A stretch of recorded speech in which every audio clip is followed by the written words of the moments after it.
Can government statistics be saved, or are we doomed to bait up numbers from a politicized federal bureaucracy? Last week, Donald Trump nominated Heritage Chief Economist E.J. Antoni as Commissioner of the Bureau of Labor Statistics, BLS. I know E.J. well, and he is a quintessential facts guy. He would give his own mother a speeding ticket. BLS is important because it produces the official numbers on jobs and inflation, which are two of the most important report cards on government policy. As in, those are the numbers that win or lose elections. More important, jobs and inflation are key numbers the Fed uses to set monetary policy. Jobs are weak, the Fed cuts even though it raises inflation. If inflation's high, they hike even though it costs jobs. So if those numbers are fake, we have no idea what's happening in the economy, while the Fed will be making things worse.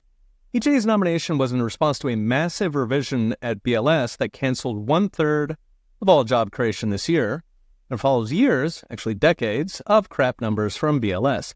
To give a flavor, in Biden's last year, 818,000 jobs were revised away, as in they were padding his numbers for the election. A 2023 YouGov survey found just 29% of voters believe government inflation numbers. A Napolitan poll found just 20%. Now, the inflation numbers matter because inflation is subtracted from GDP to give real GDP. Meaning if inflation is counted low, it makes GDP look better than it is, which is exactly what happened in the Biden miracle. Predictably, left-wing media has gone after EJ, suggesting they do recognize the current BLS leadership is on their side. They've gone after his battleship backdrops, which are mostly American ships but include the Bismarck, a common choice among battleship bros.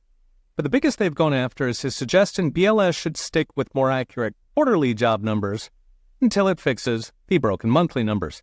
He suggested a few ways to fix this, starting with accurately communicating when BLS uses statistics to guess rather than actual data. As for the data, the key here is both jobs and inflation numbers come from surveys. BLS sends questionnaires every month asking companies how many jobs they created. Of course, most companies don't bother responding since they're not paid, so BLS just extrapolates without asking what kind of company is failing to respond.